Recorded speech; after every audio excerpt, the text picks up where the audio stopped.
भाई इसको हाथ से इतने नहीं है यार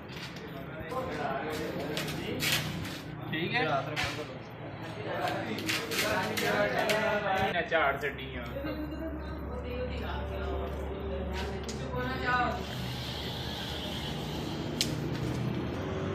बड़ा होना है रोशनी